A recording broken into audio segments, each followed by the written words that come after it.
Oh yeah, like 1, 2, 3rd. Everything I say, I learn. Oh yeah, that's for sure. That's my word.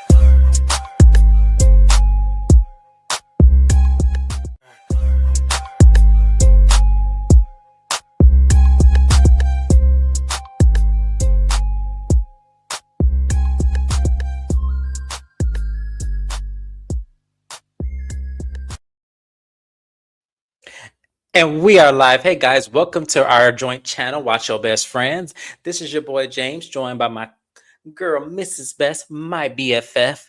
And we are here to go live with y'all to, get into some great conversations. But first and foremost, let's introduce Mrs. Best. She is here with us. Hey everybody, I am off camera.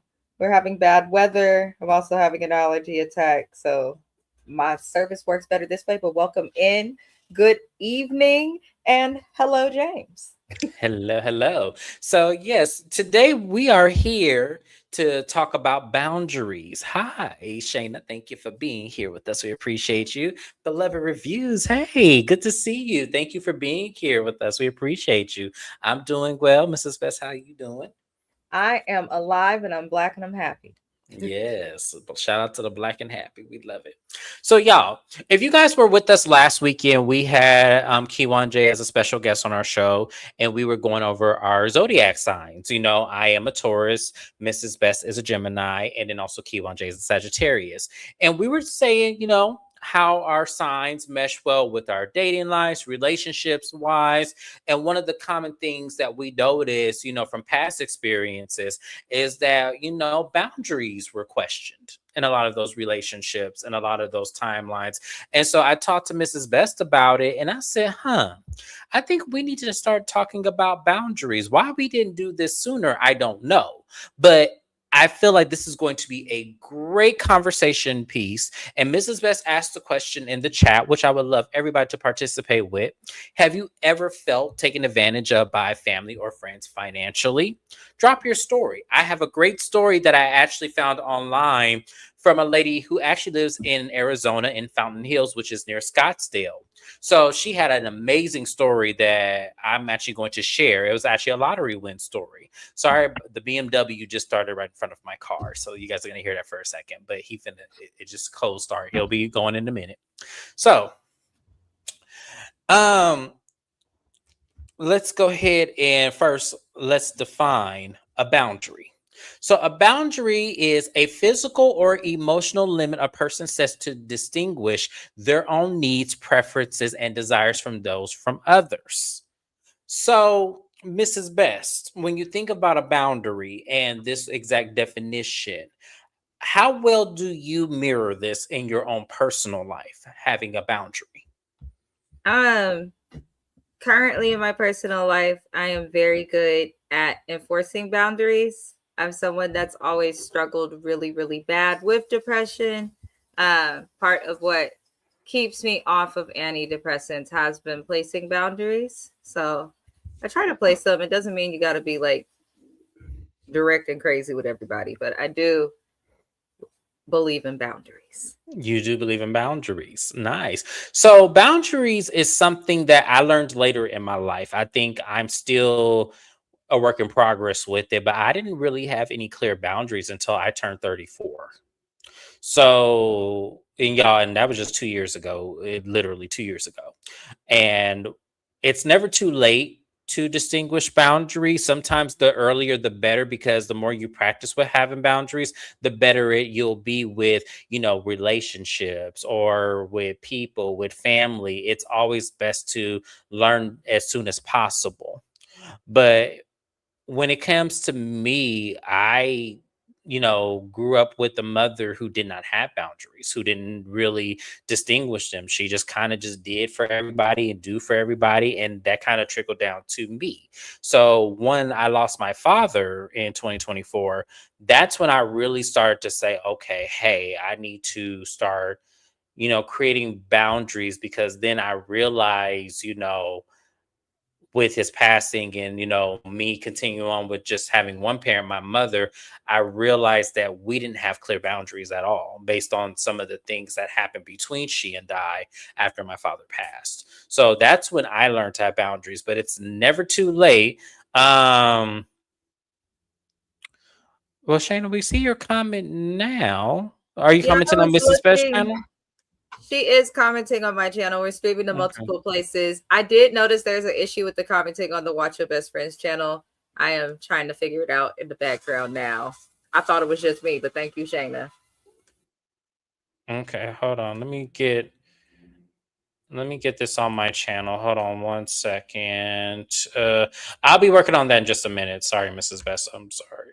Let me get this. Why are you saying sorry? You've not done anything, my darling. Supposed to do this, and I totally forgot.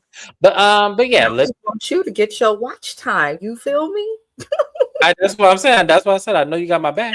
But we're gonna go ahead and go over some of the key elements of boundaries, y'all. There's lots of them. There's not just, the one definition. It kind of arranges in all different aspects of life. So up here on my screen, we have a couple of different ones. I'm almost done, you guys. Sorry, give me one second. Okay, so we have physical boundaries, emotional boundaries, verbal boundaries, time boundaries, work boundaries, spiritual boundaries, financial boundaries, and then sexual boundaries. So it's all relative to the everyday things that we do. I think the most common ones that we see are, emotional boundaries, work boundaries, and financial boundaries. But the other ones kind of play a part because they happen at different elements of life where it's not so common. You don't have sex with everybody you see, and when it comes to time boundaries, that could be another common one too. But Mrs. Best, I have to ask you, is there any boundaries here that you struggle with that you're not so good at out of these list of boundaries? Um,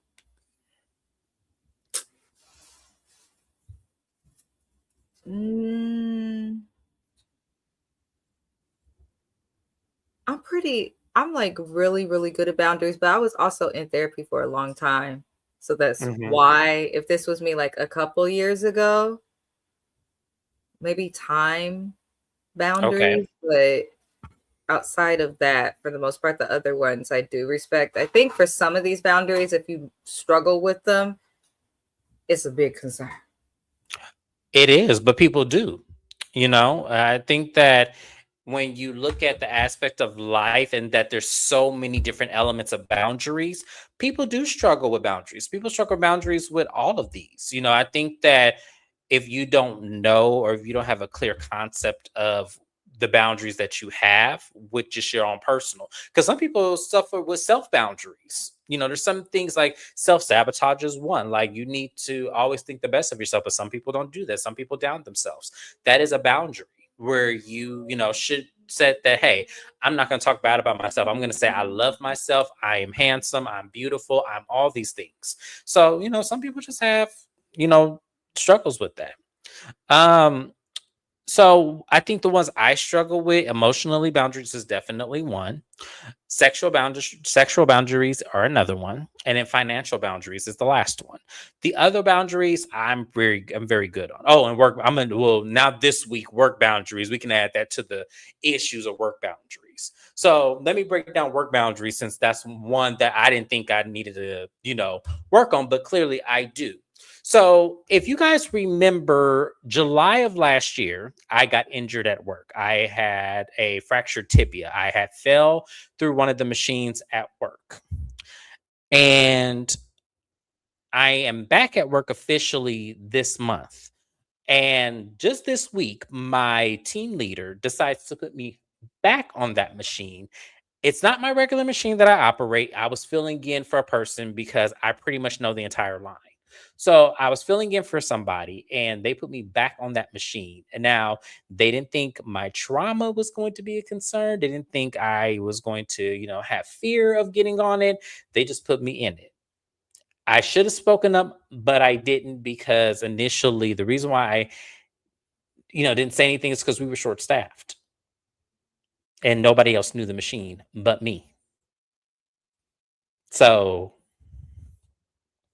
Mrs. Best, I have to ask you, when you think of someone not having any work boundaries, how does someone set a work boundary? Like, how do you tell your supervisor without looking like insubordination in my Um, situation?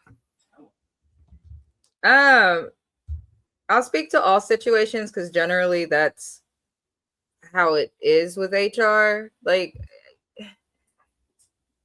read your job titles, people. It really is that simple. I wish I had something deeper to say, but read your job titles. If you have a clear understanding of what your workplace duties are, and if your job expects you to help out in other areas, then, do it. But at the same time, like with your situation, it was a personal workplace boundary that was violated, but it wasn't something that was legally wrong for them to do. It just was something that would be like ethically wrong to some people. But regardless of what, enforcing workplace boundaries, I think, in any situation is difficult because the job doesn't give a flying you know what about our Hmm. boundaries and how we feel about things. The job, any job, whether you're in medicine, factory work, lawyers, real estate, the goal is production, money, you know? So they don't really care. They figure if you're able to breathe and drink water and move around, they say do what you have to do. Workplace boundaries, I think, are easier to enforce with like colleagues. Like with supervisors is forever difficult, but I think like with coworkers, that's respectful. Like if you were to say to like just a regular coworker, like, yeah, I don't want to talk right now because I have to go over to this machine and I have PTSD from falling in it and injuring my knee. Then it's like, okay, they should not talk about that. And if they continue, they're violating a clear boundary. But to respect it, just letting people know how you feel, that's really the simplest way to do a work boundary. But these jobs don't give a damn. That's what I was really struggling to. Yeah. So the other type of worker boundary are coworkers and potentially becoming friends outside of work. What are the boundaries that people should place when it comes to a coworker hanging out with outside of work? Like, how do you place a boundary there? Like, let's say, for example, your coworker comes to your home for a barbecue and they then go to work and tell people that and then kind of say what your house looked like and anything like that. Like, what boundaries should you place with coworkers so that way those type of situations don't happen? Should they come to your house? Should they not? I always struggled with this one too. That's a lot of my friends in adulthood are people that I've met from work. Hmm. I think depending on the type of work you do, you're with your coworkers sometimes if you work in person. I work from home now, but back when I worked in person, there were workplace people that I viewed like family that I still talk to that have became good friends, but it does take a while to get there. Like I feel like coworker boundaries, you're not going to click with everybody per se, Hmm. but I'm not just inviting anybody to my house. So maybe like make it clear to certain coworkers, like if I work with James, but then I also work with somebody random, but I want to invite James over because me and him may mesh better and I may trust him a little more outside of the work environment than somebody else, then I would just tell James, I want you to come by, but don't say nothing and don't start none, won't be none. I don't want to deal with this bullshit Right. spread fast around this office. Like, ask him to do that. That's placing a boundary with him, keeping it to yourself, but also respecting your own space because you can't trust all of your coworkers. You can't invite everybody over. Exactly. Like Yeah, I that's don't true. have my coworkers. I have two coworkers on social media who I talk to avidly outside of work in terms of current coworkers. And I work with over 40 people and I'm one of the people who's training them. But I feel like that's in my 20s I learned my lesson. It's probably best like be friendly with them, but let coworkers be coworkers. Yes, yes, yes. So yeah, that's always a tough one because like yeah, like Beloved Review says, I don't deal with coworkers outside of work. That's A lot smart. of people don't do that, and that is a smart way to be. But a lot of people, these are your friends. Like when you become an adult, make your friends is a little bit more. I think it's better now because we have social media and there's a lot of like groups that you can join, and there's lots of ways you could build friendships like that. But when it comes to like circumstance. Lord Jesus, come on, pass over. But when it comes to like, coworkers being friends, I think that's not becoming a norm anymore. I think people aren't really doing that like they used to because all of my mom's friends that were outside of my childhood, like let's say in current time, have been coworkers. So I think that, it is something that still happens, but I think it's becoming less It's likely now. not as common. Like Yeah. I know Shayna, another YouTuber that we support, link is in description to her channel. She was telling me like she's very close with her coworkers. And there were jobs that I've had where some of my best friends are still this group of coworkers that I worked with years ago. So I don't think it's as common anymore, but it does still happen. But like I have enough friends. I have James. I'll call him if I need a friend. I ain't got time. Right. Yeah, absolutely. That's how I don't have a lot of friends, you guys. I have a lot of associates. Like when it comes to friends, because I'm the friend that never keeps in touch. Like when I tell y'all, I'm the friend that I will never call y'all. Like social media, I'm not on it as much. You have to reach out to me. I'm learning to. He calls when he needs stuff. Like if James calls you, you know that he genuinely needs you. And even if you don't hear from somebody often, if someone trusts you enough, even when not hearing from you, to call them, like that's still a friendship. And that's common, I think, in adult friendships because people got lives. Shit. Oh no, I had a friend that got mad at me because I never call, I never check in. Granted, she doesn't do the same thing, so I feel like we're equally yoked. But Oh Lord. yeah, I have a friend who literally will say, "You never call," and I said, "Well, you never call me either, so we do the same thing to each The other." phone So word how goes do away. yeah, so how do we fix that? Like, have y'all ever been in that situation where a friend tells you you never reach out, but they don't do the same thing, so they want to I'm in simultaneously one punish you for right something? now with a close Mm, friend. Uh, that we both mutually know, but yeah. I'm in that right now. She's like, you don't call me no more. I'm a Gemini. I follow and match the energy that other people give us. That's why y'all don't like us. So if I'm not calling a lot, it's likely because you not calling a lot. So I fell back. If my energy is stank, it's probably because your energy is stank. If I'm throwing shade, it's probably because you throw it. Like I wish I could change that. But as Geminis, okay, we match energy. Beloved Review said, and that goes for not letting them know about my YouTube channel. I agree with this as it Hmm. relates to coworkers. My coworkers do not, some of them know, the two that I have online, they obviously know that I have a YouTube channel.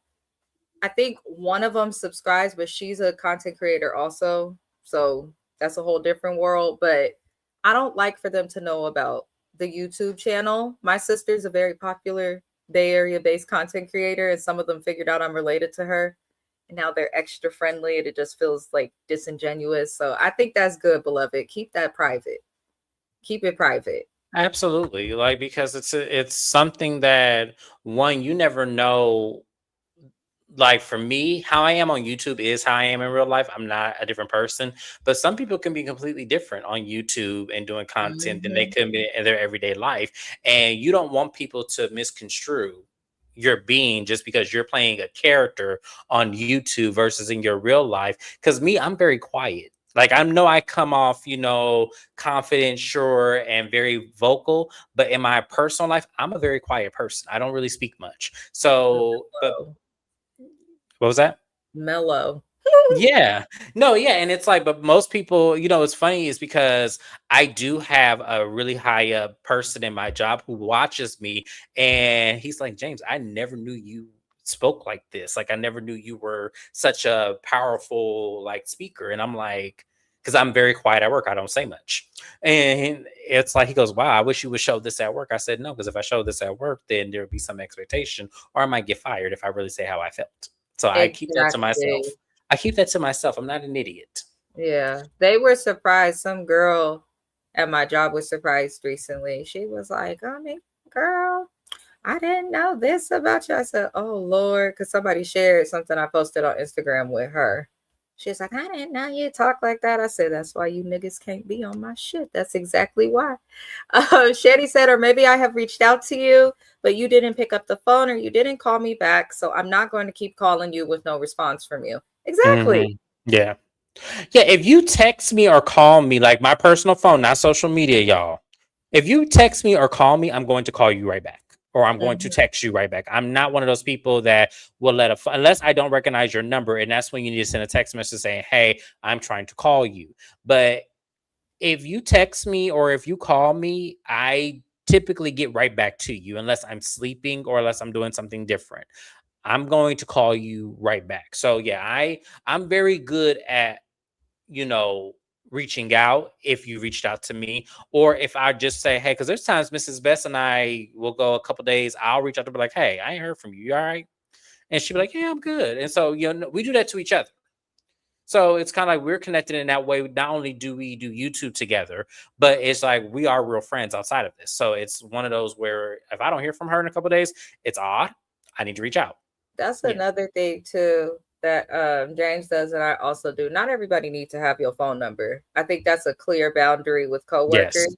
My teams and my team's extension, my email, okay, my Outlook calendar, that should be the fuck enough. You do not need my personal phone number just because Right. we're having a company event. They've tried to do that to me a couple of times at my job, so I stopped going to company events. You're not gonna respect my boundary, then I'm not gonna motherfucking show up. That's just how I feel. But I feel like you have to be careful with who you give your phone number to, because even though you can block somebody, it's like, do you really want to have to do it? You know? No. Just keep Yeah, it. I've never had to do it, and I don't want to start now. Child. My block game is strong, but I'm a Gemini. We block people for nothing. She said, "Oh yes, but my deal was with my brother. I had to be real with him about not calling me, and me always being the one to reach out. It was a whole thing. Feel like it's different with family Family, yeah. and it always hits emotionally deeper. So it makes it a much more harder conversation because when emotions are involved, then triggers are involved. And it's just hard to talk to triggered people. But yeah, I've been there with siblings as well. Then they call too much. And I'd be like, well, damn, now you're calling me too much. All right. So now we have the infamous um, money grab of it all. So I'm going to play a scenario with you guys and I'm going to read a story right after. But let's say simultaneously we win the Powerball tonight. We don't necessarily have to win the full Powerball. We could just win $1 or $2 million. So there is a boundary that kind of goes skew in this scenario. And the skew is, do you feel obligated when you get this kind of money to help family out or give family money just because you want it? Do you feel enticed to give someone money because you've now won it? So I'm going to answer this question first, and I'm going to pick out the story while I'm doing that because it's somewhere in my phone. But Oh my for God. me, I need, oh huh? my God. I'm cooking. Ignore me. Oh, okay. I was like, so me, I don't feel obligated to give family or friends money if I win the Powerball. My boundary is that I need to make sure I'm financially okay before I then extend that out to others. If I am not financially okay, I cannot financially help you. That goes even if I do win the Powerball. I don't care how much it is. If I am not okay and if not everything gets paid off and if I don't get the things I want, I'm not going to then circle back to give you something to go without. So I don't feel obligated to help family and friends out. Now, will I do it? Sure, I can, but I don't feel the obligation. I don't know where this came from. So when I read this story about this man who's wearing the ghost face mask from Scream, I was reading his story, and his story says that he has way too many family members that if he were to win this lottery, his phone would ring off the hook if he showed his face. So that's why he kept it hidden. I laugh because this is something that I have considered doing if I ever won the Powerball. I would have to wear a mask because I will have family coming out of the woodwork that I ain't seen in 20 years. Be like, hey, cousin, let me hold something. Like, I have that kind of family. I don't know if Mrs. Best is in the same situation, but I'm going to read you guys a story. But Mrs. Best, do you feel obligated to help family if you were to come into some money? Hell no. Here's the thing. My family's actually, me and my sister are really good with financial boundaries, but the rest of my family is not. And they would do exactly like you said and be coming and expecting something just because I have it. I would help people in my family out the goodness of my heart, but I don't blame the brother for coming and signing that check in that screen mask. I don't blame him. I don't either. Because people feel, the thing of it is, if you really love your family for just loving your family, fine. But if your family or your friend or somebody important to you significantly gains or comes up financially and you feel entitled to now have help, that's crazy. That doesn't make any sense. Like, just because somebody else has money doesn't mean they're entitled to spend it on you. Right. Yeah. So I'm going to read you guys a story. It is lengthy, so please bear with me as I read this story. But it really did something to me once I read it out, because I kind of feel a little conflicted. So we'll see how you guys feel once I read it. So the story starts off with my life changed when I won $500,000 from the Powerball. My name is Cheryl, and I am from Fountain Hills, Arizona. One day, it was a random Saturday. I was grocery shopping, and the Powerball was at $1 billion. I never played the lottery, so I was just like, hey, why not? The lady at the counter suggested that I pay $3 to get the extra additive bonus, because even if I don't win the grand prize, the downward prizes would be double. So I took her advice and bought the $3 ticket. I picked random numbers. It wasn't anything special or anything like that. And I put the ticket in my purse and went about my day. I watched the news on Monday, and I went by my mother's house, and she had told me that somebody from Fountain Hills won $500,000 from the ticket, since it was the 10X. And once again, I didn't think it was me, so I didn't even pay attention to it. But my mom was like, oh, I can win that money because I have so much that I could pay up. The truth is, in between you and I, my mother has a huge QVC problem. She gets packages by the day and is about $40,000 in debt with QVC because she cannot stop buying. So I went to my car and I was leaving to go home, but I was like, let me pull out my phone and check my ticket. And sure enough, I was the winner of the $500,000 lottery. Now, when it comes to taxes and everything, I walked away with $330,000 of it. I told my sister that I had won. My sister is not the type of person who will feel obligated to ask me for money. She said, congratulations. I hope you live better and do things well with the money. And she goes, I am. I actually saw this house that I've been wanting to buy. And, I think it would be great for my fiance and 2 kids. So that's exactly what I'm going to do. Now, I didn't expect my sister to tell somebody, but within an hour of me getting off the phone with her, my mother calls me. And my mother says, oh my God, you got the money. I'm so happy for you. That was my mother's first reaction. And the next thing she said was, this QVC debt that I have, you think you can go ahead and give me the money to pay it off, and I'll pay you back in installments. Or since I'm your mother, just consider it a gift, so that way it gets me out of debt and can raise my credit score.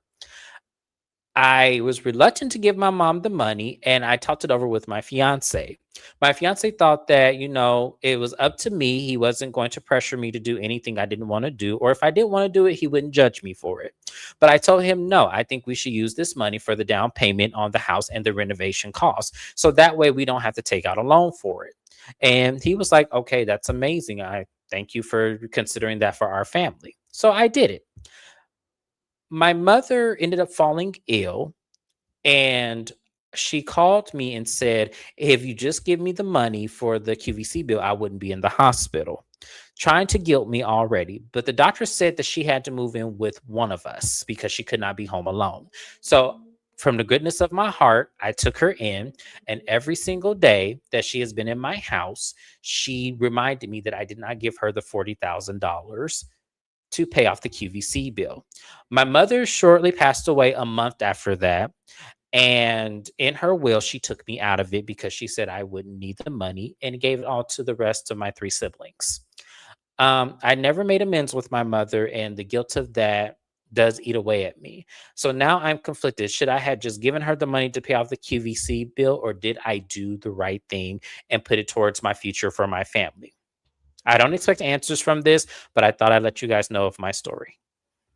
Before we get into commenting on the story, which was insane, let's go through the comments we missed. Kiwan said, I only know one coworker.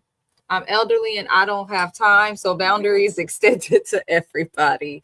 Not elderly. Shani does not feel obligated. She said, $2 million after the taxes, my house would be paid off. I will pay off my son's debt, but no, I'm not breaking everybody off. The only person that would know I won the money would be Tariq, who is her son. And my son don't tell nobody nothing, so he knows to keep his mouth shut. A Libra can't keep a secret, child. Kiwan said, I don't have an obligation to anyone, but I have family who I will give money to. I think a lot of people feel that way. You'll help, but you know you're not obligated to do it. I'm putting white makeup on under the mask on my hands. You're not even going to know my ethnicity. I cannot. It depends on if they got me on the news. Do everyone know about it? So ironically, some states does not keep that a secret anymore. So if you do win the lottery, they actually put it into a law that you're not protected anymore like you used to be. Like there used to be a time where you did not know. But if you win a grand prize, I think it's over $1 million. Yeah, they will put you on the news. So yeah. Crazy. Yes, a close number of my immediate family should use my help. Okay. Shayna, you're here. I don't feel obligated to help anyone, and my parents aren't in need of money. I break them off though. Okay. So a lot of us feel like, in terms, our parents may not need the money, but we probably will give them some of it. Yes. But this story, when I read that story, y'all, I was literally in tears because I feel like this happens a lot. When people come into money or win some kind of money, this happens a lot where parents do guilt trip you into, things like that. And this lady went through a lot of circumstance. So, Mrs. Best, before we break it up, what was your response hearing the story? JB's comment says, seeing that my mom is deceased. Nope. Now my biological mother, her side of the family, I dress as anyone but me. The story was interesting, but it doesn't surprise me. I think a lot of people feel a natural obligation to take care of their loved ones, especially your family. But you're not going to run your shit up $40,000 to QVC and then think that I would have told my mama, listen, lady, okay, I'm grown now and you old. You can't whoop my ass. Your debt is your debt. That story, that part of it was a little bit crazy. But I think the parents that raise their kids, just pouring into their kids, hoping their kids become successful, those are usually the parents that end up being taken care of by their kids without even having to ask.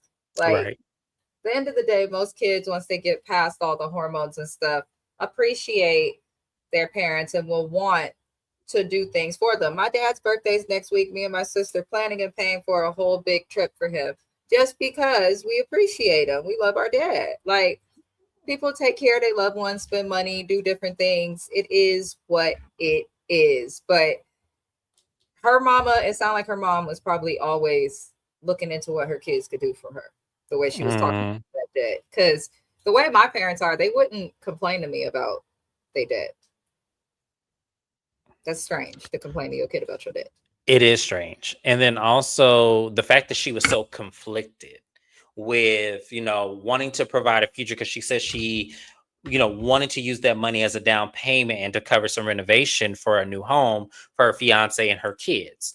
But the mama was like, no, girl, my QVC bill is $40,000. You could just pay that off and then I'll just pay you back. So it makes me wonder, I know she said her mother is deceased now and they never did get resolved, which we'll say that in just a second. But the boundary in that would be prioritizing what matters to you more, because it's not your fault that your mother, or it's not your fault that your mother is in that QVC debt. Your mother needs to go to Gamblers Anonymous or something. But it's just, when you enforce boundaries too, that's why you have to really be confident in your own choices and the boundaries that you are enforcing, because just because you place a boundary does not mean that everybody that you care about is going to accept or conform to the boundary that you have placed. And if they don't, you got to be prepared for maybe not dealing with them or distancing yourself in whatever way is necessary. But especially family, they be the ones that will actively express not wanting to respect the boundary. yeah, because for me, I because it's not like the mom is on hard times. This was a choice. Like, you chose to run up a QVC credit card or whatever it was to buy all those things. It wasn't like you had to do that. I could see if the mom was just struggling, the job don't pay because life is crazy now and things are expensive. Gas is $5 a gallon and a gallon of milk is now $3.45 when it used to be $1.99. Like, you know what I'm saying? Like, things are now more expensive. So if the mom was on hard times like that, then I would understand setting her up to where it would be easy for however long you can, because she only won 500,000, and then after taxes, she only got 330 of it. And then she has a fiance and a couple and some kids herself, where she wants to put them in a home and like put her in another house. You know what I'm saying? Nobody family should be expecting shit from anybody who only won $500,000, especially if you understand how the IRS works. Don't ask me for nothing if you my family, if I have not won more than 4 million.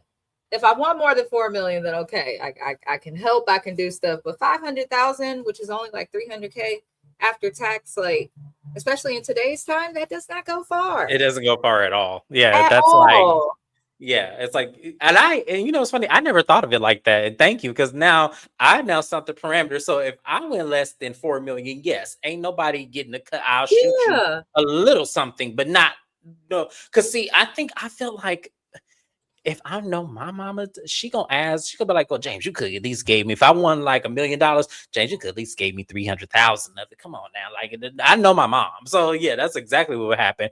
And I would have to tell her, "No, you getting a good 50,000. I need to invest into my future. I need a home, right? Like, I need a home. Yeah, let me live. Yeah, let me. I need a home. I need to." This camera equipment, because now I can do YouTube full time and not care if I get monetized at the first beginning stages of it. You know what I'm saying? Like, it's just, there's a lot of things I could be doing with the money without having to make sure. And that sucks, because I know a lot of people who have probably won the lottery probably did have family members that were like, "Oh my God, I have this bill that's eating me up. If you would just bless me with that kind of money, I could, get the monkey off my back." But it's, once again, you put the monkey on your back. I don't know what she brought from QVC. Like, I don't by Stacey Roosh or something, because she had to have been, because $40,000 is a lot of. It said $40,000 is a lot of money on QVC. On QVC, I'm imagining all the ugly ass brooches and Christmas sweaters she must have. Lord, even if they accept the boundary, a lot of times that comes with a price and changes the relationship. That's why it's important to not just be out here placing all these unusual or unnecessary boundaries, and to really place the ones that absolutely matter to your mental health, to your overall well-being, because it does change the dynamic. Even if people respect them, some people, it does change up how they move. Relating it to this story, though, this is a mother and daughter situation. That shouldn't have changed that relationship at all. The fact that it did, and the fact that she even had to take her mother in when her mother got sick and had to care for her. So that's your payment right there. That's your payment right there. And yes, she didn't give you the $40,000 to pay off the QVC bill, but that's your payment. Your daughter took care of you because you had other kids. We at least know about a sister. because she told the sister she won the lottery, and the sister told the mama. So it was kind of like, yeah, so she had another place to go. So to me, that's repayment. Like I know a lot of people don't look at that as like that's repayment, but no, that definitely is repayment. I'm taking you in, I'm feeding you, you're living in my house, I'm caring for you because you cannot be alone. No, that's payment. I'm sorry, it may not be compensation cash on the barrel hand, but it is payment. That's how I see it. I could be wrong, but you You know. could take your ass to the nursing home and hope the CNA changes you twice before her lunch. It's whatever you want, Mom. That's it. Yeah. And then the mom passed away, and then they never were able to. So that's guilt that's going to eat away at her. If I could give that lady any advice, ma'am, pray to God forgive you, forgive yourself, and then move on. I know that's hard to say, y'all, but at the same time, once again, that QVC, unless she brought you some shit that you asked for, that ain't your problem. Parents dead is not our problem. We didn't ask to be here. So, yes. So, yes. Let me see. What else are we?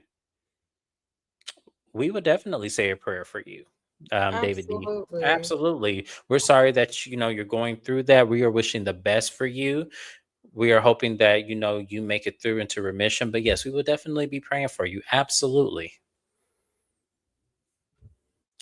Q1 said the mom thought she was entitled to her money, and it seemed like her mom love was conditional. Absolutely, it was, or at least it makes me wonder in the boundary of parents if love is conditional based on what you have. Because I remember I told you guys that my mom has not read any of my books at all. She has not read any of my books. My dad has before he passed. My dad actually was telling nurses, doctors, whoever would listen about my books. Now, my mom has like she reposted it on social media and like say, "Hey, buy my son's book," and this and that. She has done that, but she couldn't tell you what the book was about. She couldn't tell you anything. So when it comes to conditional love, I do think that some parents do have it in certain aspects of life. I think they will always love you and your being, but when it comes to leaning into the material and the dreams and the career paths, I do think that there is some condition with that. I do. And I think in this example, the condition was, okay, you now can give me a way out because you now won the money by, blessing your circumstance, and you now can do it for me. And I think that that's where the condition is. So I think that some parents do out of nature do have some conditions when it comes to love. Do they sell? I don't know. I don't. What does QVC sell? They do. They sell like jewelry, diamonds, like fancy china for your china cabinet for the OGs, like sweaters. Like it's pretty much. It feel like Macy's on TV, honestly. Um, it's sad that people would go to their grave like that. So selfish to leave your daughter.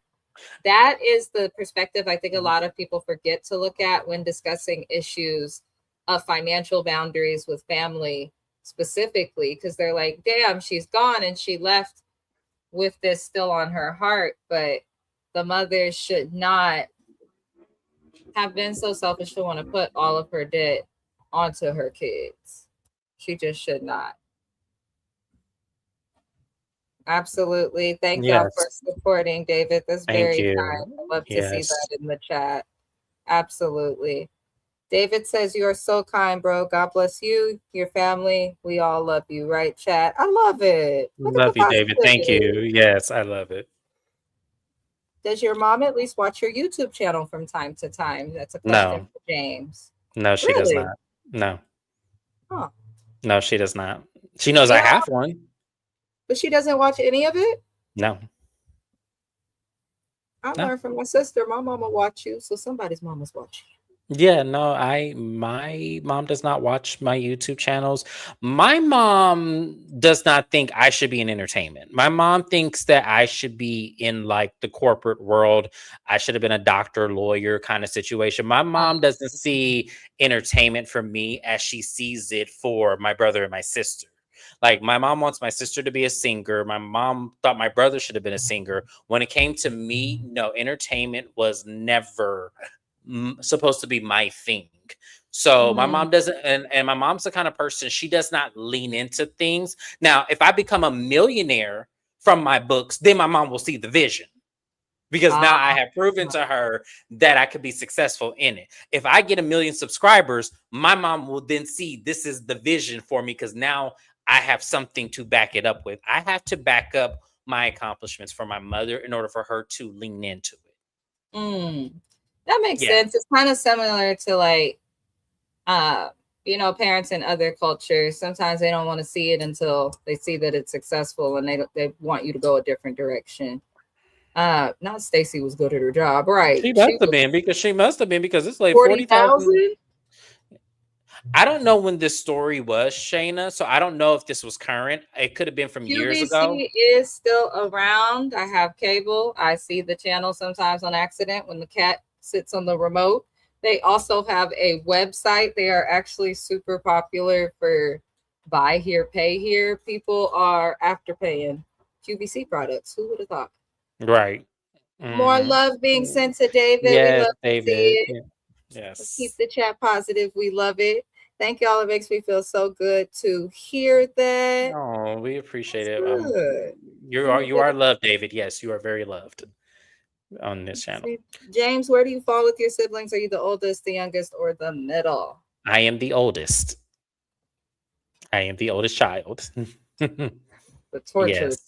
The torture, the one the you one they fall always on, the one call, the one they call the starter kit child, the one you think is always going to be okay, no the one matter. Yeah. everybody think that they could be comfortable crashing out on. Yes. The counselor, the one that has to pick up where they leave off, the one who has to make sure the younger siblings are all taken care of. Yes, I am that sibling. Yes. But Comics Express. yes. But yes, we're going to but that was, my best wishes is to this lady once again.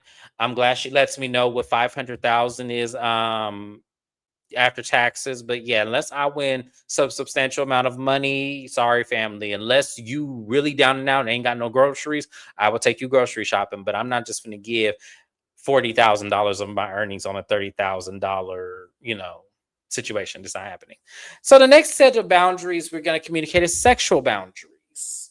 Um, so this is one that I'm actually going to take an education on because to me, I'm not as sexually as experienced as I would like to be. I literally, I don't even want to say the title of the book because I don't want the one to steal it because it's that damn good. But so how to communicate sexual boundaries. So in a right state of mind, I, want to make sure you ask me. That's kind of like in my right state of mind, but I know that doesn't always happen. Sometimes it's a feeling. Sometimes you may want it. You're hoping the other person agrees to it. You're hoping they see the same thing. You're hoping they feel the same way. So my question, because Mrs. Best is married, I'm not trying to get in her sex life, y'all. But is this something that you have to communicate to your partner? Like, do they need to know certain things or developments? Because I'm curious. I think so. Can you hear me? Yes, I can hear you. Okay, I'm cooking. I think so. For me, is extremely important. For those who do not know, I am a survivor of sexual assault, and my assault had happened right like a month or two before I met my husband, who I'm with now. So I was very vocal on boundaries, and he was aware of it. So he didn't want to make a move or any of that without discussing like boundaries and stuff like that. So especially for anyone that's dealt with like assault of any form, there's definitely worth having the discussion about boundaries. But I think even outside of that, it's worth it to discuss your sexual boundaries. Because, like, for example, you say you feel like you are not experienced in the bedroom and could learn more. explaining that to a partner, they can understand that they can't just go into it like you just been out here dropping it low and spreading it wide. You know, they can take their time, check on you, things like that, but they won't know that if you don't have that conversation to establish those boundaries. So I feel like sexual boundaries is something everybody should talk about, but a lot of people don't, probably because it's uncomfortable for so many people, but it's definitely worthwhile. Absolutely. And thank you for sharing once again that story. I know I've heard it already, but it's every time you say it, it's something that I hold close to my heart because you're such a beautiful person. You're one of my best friends. And I always keep that in my mind that has happened. But sometimes it's like when you hear the story again of you being so transparent about it, it does tug at your heart. So thank you. Oh, y'all therapy, the shit works. Go. Yeah. So, one of the other sexual boundaries that a lot of people should be doing in today's time, especially with STDs on the rise, is that a sexual boundary people should have is you should demand your partner be STD tested and STI tested.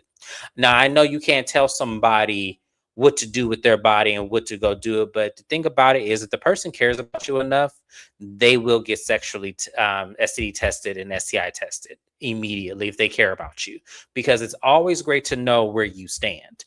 And don't ever let no one say, oh, I'm good, I'm good, I'm good. Never trust that. Just never trust that. Always make sure that the person understands why this is important, because we live in a time where people are just willy-nilly and just ready to just jump into bed. So STD testing and STI testing is definitely a sexual boundary we all should be having, especially if you're out there dating. So, Mrs. Best, do you agree with that about a sexual boundary? Absolutely. I am married. My husband is married. We both get tested constantly. Because why wouldn't you? Even if you're in a monogamous relationship, you should still, in my opinion, get tested. When I first got with him and we were only 16 and 18, we took our asses to Planned Parenthood, broke as hell, and got tested. So I feel like that's the best message you could get. Always get tested. Yes, absolutely. Always get tested. Let us know in the chat, if you agree with this sexual boundaries, because you definitely should be doing that. Now, boundaries with family. And I put my favorite character up here. So for those of you guys who do not know who this is Vanessa Williams. This is her playing the character Terry from Soul Food, which me and Mrs. Best are going to watch on YouTube on a pre-record at some point this year, because we have a lot of commentary. There was a lot wrong with that film. But to give you guys a summary of it, in this role, Vanessa Williams playing Terry was a very successful attorney. She actually was partner at her firm and made a lot of money. Now, a lot of the financial woes of the family were always put on the back of her. She had to help her mother. She had to help her sister. She had to help her cousin. And what she got in return of it was her cousin sleeping with her husband, her sister stealing her boyfriend, her mama not giving her the credibility or the satisfaction of feeling that she's worthy because she doesn't have some man attached to her. And when she does, she has to be reminded that that's husband number 2. And also, she doesn't have the respect politics from the sister who stole her husband, because they feel like they need to always argue. So I am thankful that me and my siblings get along very well. But I do feel like Terry in my family. I feel like sometimes for me, my boundaries get altered when my family needs something. When I was injured, for example, when I was injured and I could barely walk, I still was taking my grandmother to her doctor's appointments. My then fiance, I was still taking him to work. I was picking up his sister from school, which I don't mind. All of these things that I'm saying, I don't mind doing those things, because to me, if I have the time and if I have the energy and if I have the wherewithal, I will be there for you. But there is a time where you're going to explode if you don't say no constantly. So what I had to learn when it came to my family, my friends, whoever I'm dealing with at the time, I had to let them know, hey, I cannot do this. Hey, no, I don't have this. Hey, no, you cannot borrow this. Hey, no, this is not going to happen. I had to learn to do that. And some of the responses that I'm getting from family and some friends is, damn, you mean, damn, you ain't got to say it like that. And it's like, well, how should I say it? How should I be? So a lot of the times it lets me frustrated, but I definitely understood the Terrys of the world, who a lot of everything falls on you and you have to figure out the solution. And I know Mrs. Best also can relate to this as well because she's the oldest sibling. That's something she and I share in common. Mrs. Best, have you found your willpower to say no to family when they always need something from you? I have. I actually took a break from my family. Like last year, I was not talking to any of them. My dad has this bad habit of saying that I am the glue. And as the oldest, it's my job to keep everybody together, take care of everything, be there for other people, show up, all this stuff. And then my mom, their side is African. So they have the thought that the oldest child is essentially a bonus parent. Like when you step back or say no and people start to act funny, it becomes problematic. And when they start to guilt you, that's what's common in my family. They'll like guilt you for stuff. That's when I kind of walk away. And then anytime there's an issue, they don't really want to talk about it too deep. So I understand, Terry. We don't have nobody sleeping with husbands and stealing men. And I don't have no cousin Face in my family, thank God. But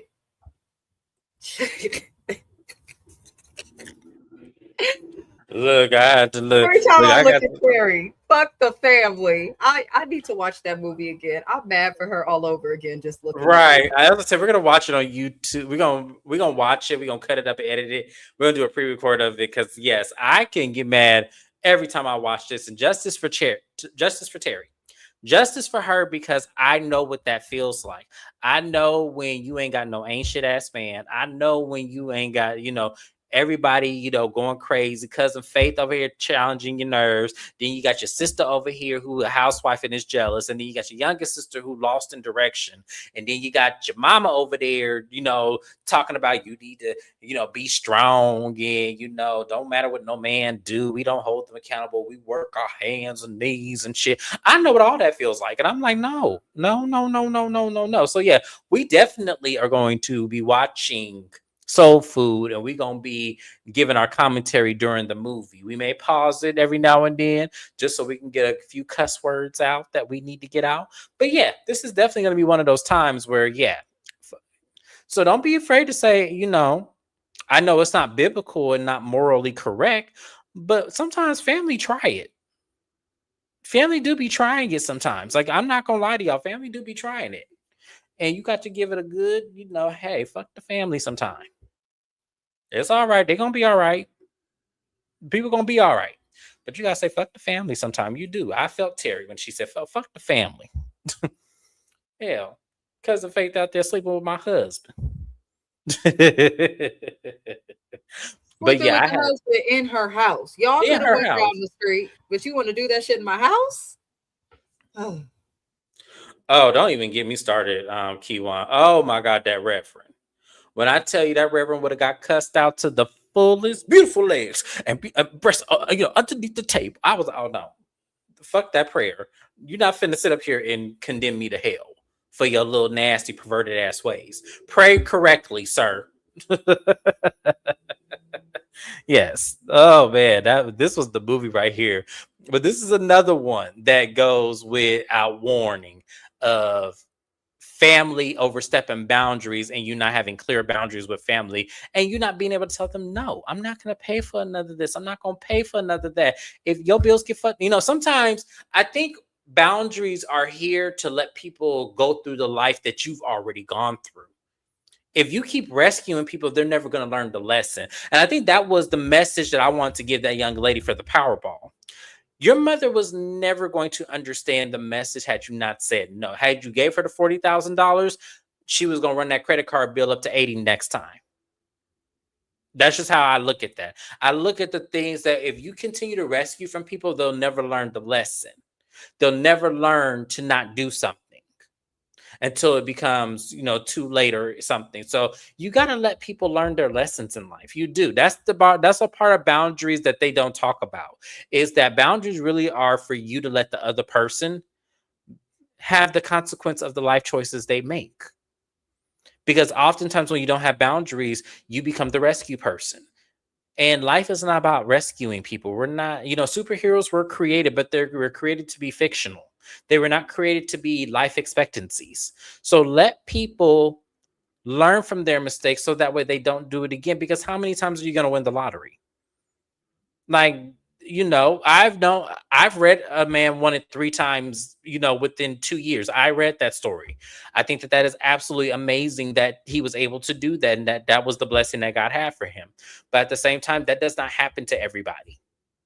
So I say this to say, while we're still on this earth, if you have a family member that is always calling you and always needing your help, or always needing you, that say no and let them learn the lesson. They gonna be all right. They gonna survive, unless it's some crazy shit that they dealing with. They owe Bobo some money. He gonna blow his head off. You shouldn't have borrowed the money from Bobo in the first place, because I can't help you. You should have worked for it. That's all I'm gonna say. So yeah, but we gonna move on from Terry though. But that was a good one. I always, she always was my example of not having clear boundaries. Terry's always my number one example. So now we have marital boundaries, and I believe this is oh no, we have one more. So we have marital boundaries.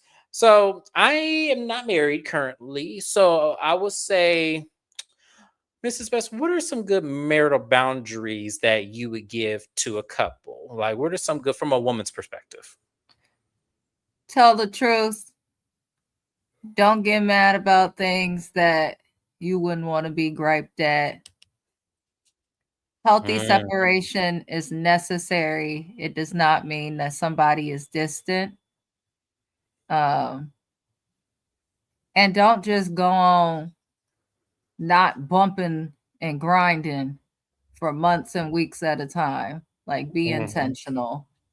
But also what Kiwan is saying is probably one of the biggest marital boundaries that I think most successful marriages demonstrate. Y'all know about my relationship and my spouse, and I've acknowledged little things, but don't nobody really know what, like, my business and my relationship and what's going on. And I feel like that's why it does well. You can see a picture, you can see us having fun at events and traveling. I'll talk about, we've been through it, but I'm not going to get into like the immediate details and things like that. I think privacy is key. Kiwan, I'm trying to tell you, Kiwan be knowing. See, she's proof. You don't need to be married to know.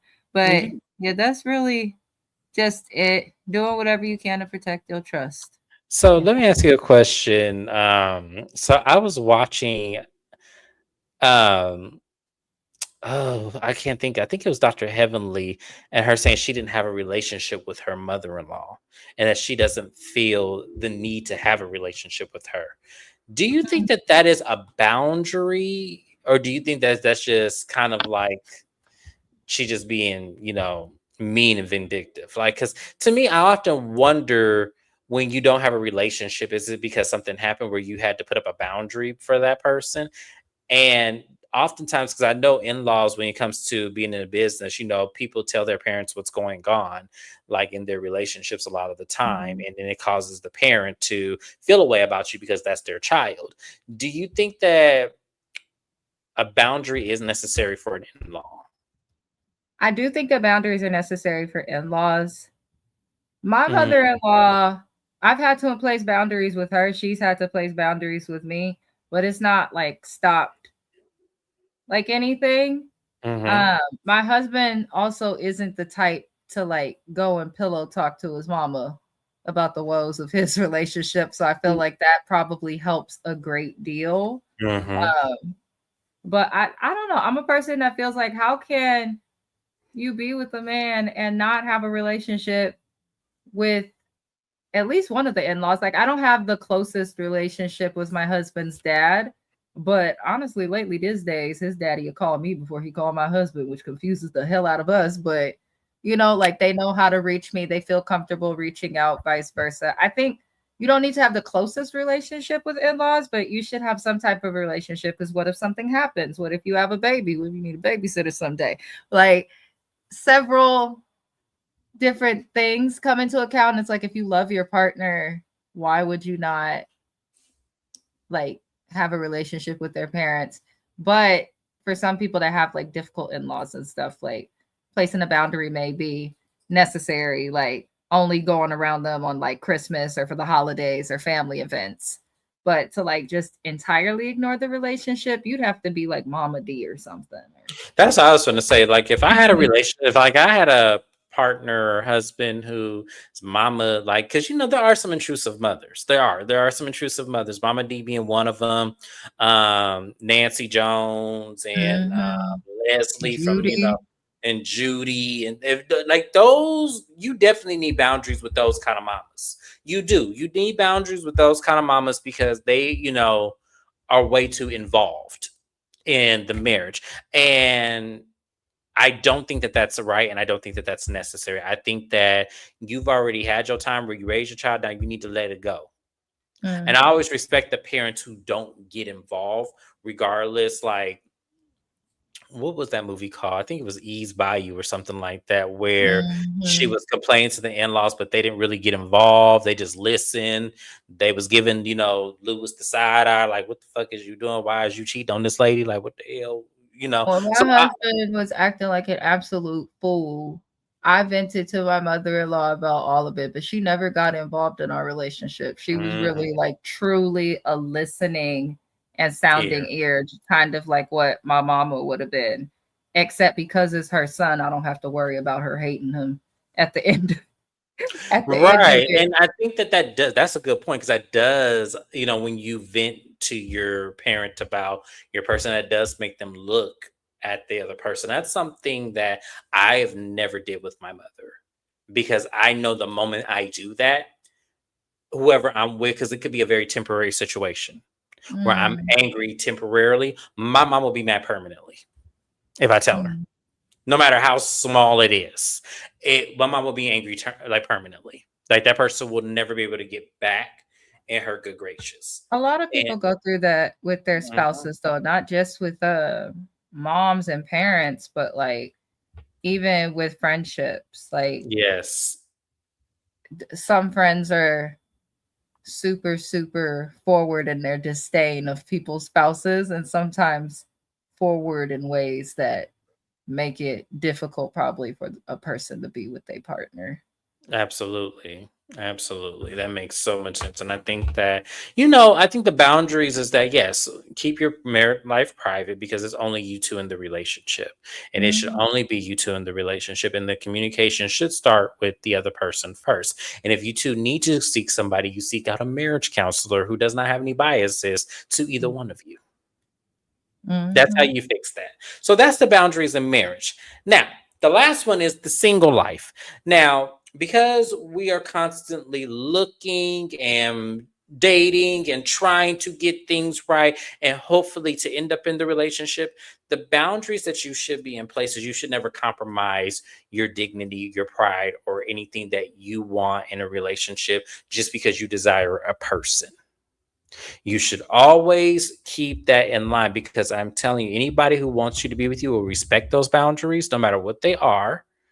And they will continue to work on being the best person, so that way they continue to fit in that mold. But never compromise your boundaries with people when you're single, because that is the recipe for disaster. Because the moment you slip, that person's going to come back and say, when you didn't put that boundary back, hey, you didn't do that in the beginning, so why are you doing it now? I've had plenty of those situations, especially dating men. Now, with women, that wasn't really the thing. When I was dating women or when I was in relationships with women, my boundaries really didn't have to alter too much. They didn't.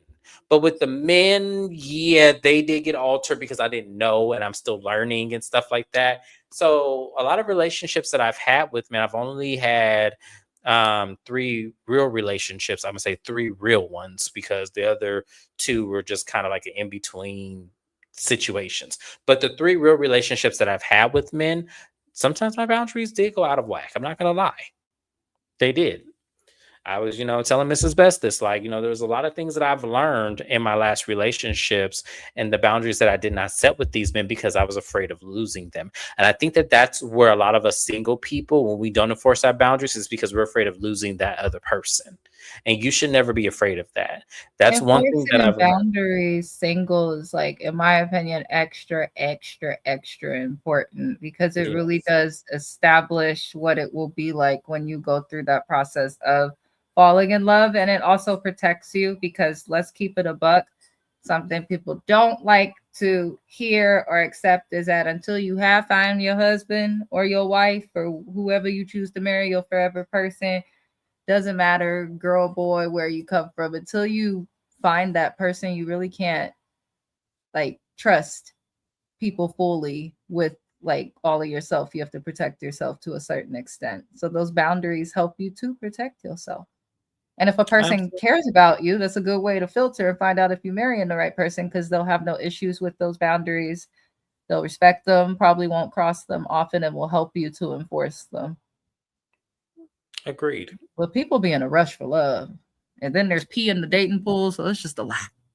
So a lot going on, and and for all of you parents out there that are raising kids, start to implement understanding what a boundary is. I think this is something that we should teach kids, probably in the teenage years, beginning into teenage years, to understand that they need boundaries, they need willpower, they need to start developing those at a younger age. So that way, when they become adults, it becomes easier to maneuver because nowadays, parents try to shield their kids from things versus realistically explaining things because they don't want to have to explain things. And it was funny because I just had this conversation with another one of my friends here.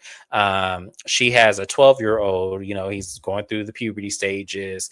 And she had asked me, she goes, when did your mother talk to you about sex? I say, well, hell, when it was too late and I already didn't have it. And I was like, it's not a conversation for a mother to have with her son. I just, you don't have the same body parts. Now, what you can explain to him is the protection part of it. Now, that's something you can do, and understanding that, for if he decides to be with a woman, understanding that, protect yourself. You don't want to get a girl pregnant. Those should be the only things you should be saying to him. The other stuff is for the dad. And of course, the young man's father is not in his life. So, it's unfortunate. But yes, when they're ready to, if they start asking questions about sex, obviously they're the understanding that it exists. So that's why you should be talking to them there. And they should have boundaries with that as well. Understanding ladies, especially if you're raising young women, you are not equipped to be nobody's mother at 14. If you don't require a man to protect himself, you are the only one in the equation that can end up pregnant. So definitely have conversations when they are ready. That should not be a boundary that you should overstep or that you should alter. That's something that should be set in stone. We need to start, teen pregnancy is not cute. Mrs. Best could tell you, I have taken several people to clinics because of this. So please start having these conversations about boundaries early as the kid can understand it. Mrs. Best, do you agree with that, or am I out reaching? I agree with some of it. Um, just based on my professional opinion, a lot of, unfortunately, single parent households are more prevalent with women and men with kids. There is an appropriate way to have a talk about sex with your son, even if there's just a mother there. A lot of people feel like, yes, that's for men to do. Old traditions, yes, but women can also have those conversations with kids, and it's important that they just have it. But outside of that, yeah, I do agree. All right. Well, that was the end of the boundary talk, you guys. We appreciate you so much for that. Let us know about, how you feel about boundaries. Are you setting them? Are you realistically learning about yourself? Are you making sure that you don't alter them? Because those are the worst things you can do, is altering a boundary that should always be there. And no one has to be perfect because life isn't perfect.